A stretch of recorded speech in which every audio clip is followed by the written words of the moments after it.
You coming? Nope, I can't do it. Never in a million years. Hey. I know your problem. You got a Bruno in your head.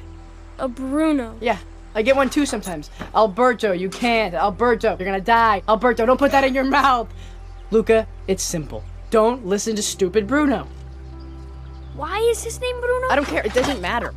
Call him whatever you want. Shut him up. Say, Silenzio Bruno. Silencio Bruno. Louder. Silenzio Bruno. Silencio Bruno. Silenzio Bruno. Silencio Bruno. Can you still hear him? Nope, just you. Good. Now hang on.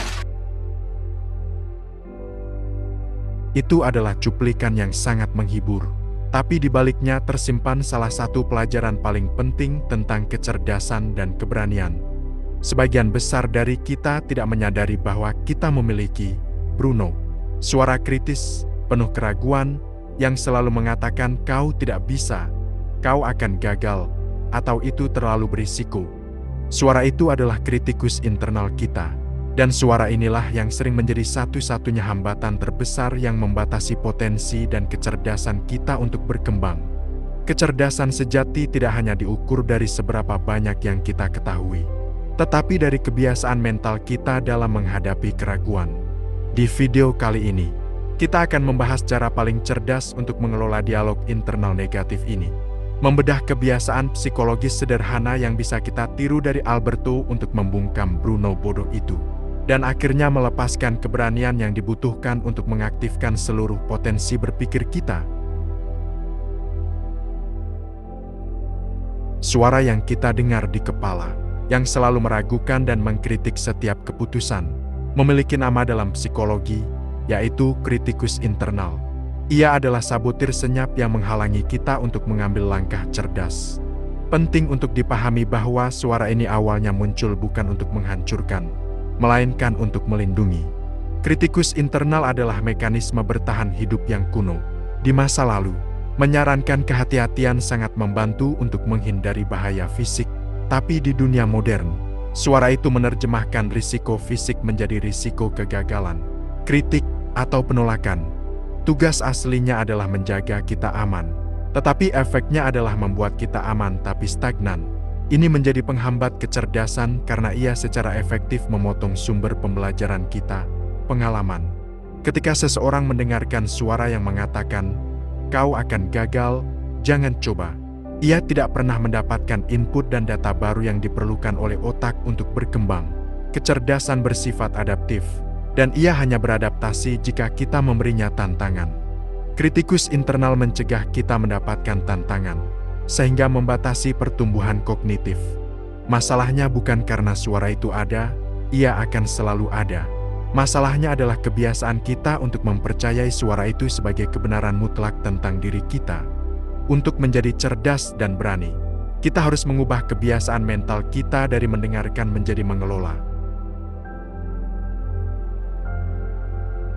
Lalu, bagaimana cara mengelola suara kritik yang terasa begitu meyakinkan? Jawabannya terletak pada kebiasaan yang disebut restrukturisasi kognitif. Ini adalah proses cerdas untuk mengambil jarak dari kritik tersebut. Intinya adalah mengubah cara kita berinteraksi dengan pikiran negatif, bukan mencoba menghilangkannya secara paksa. Langkah fundamental dalam kebiasaan ini adalah objektifikasi diri. Kita harus berhenti melihat pikiran negatif sebagai kebenaran mutlak tentang identitas diri bahwa aku bodoh, dan mulai melihatnya hanya sebagai sebuah pernyataan yang muncul di pikiran. Tindakan mental ini sangat esensial karena ia memutus ikatan emosional antara diri kita dan kritik. Dengan begitu, kritik berubah dari fakta menjadi data yang dapat kita amati. Teknik teori yang mendasarinya adalah eksternalisasi. Beri nama pada kritikus internal tersebut, panggil saja dengan nama apapun yang konyol. Kebiasaan ini membantu kita melihat kritik sebagai entitas terpisah, seperti suara yang tidak mewakili diri kita yang sebenarnya. Setelah diidentifikasi, kita secara sadar dapat melakukan pembatasan pikiran sadar, yaitu tindakan mental untuk menyela narasi negatif itu. Kecerdasan itu tentang seberapa efisien kita berpikir.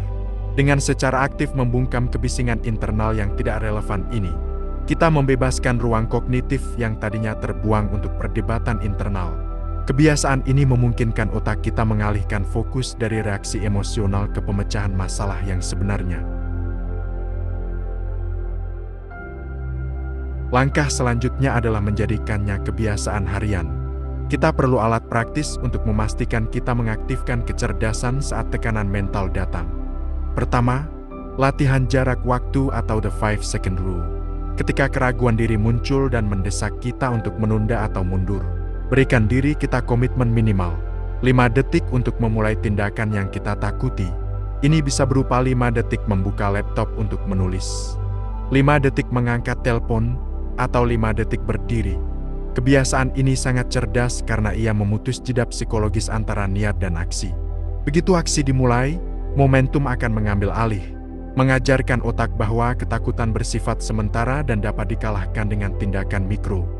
Kedua, ganti narasi dari penilaian ke data.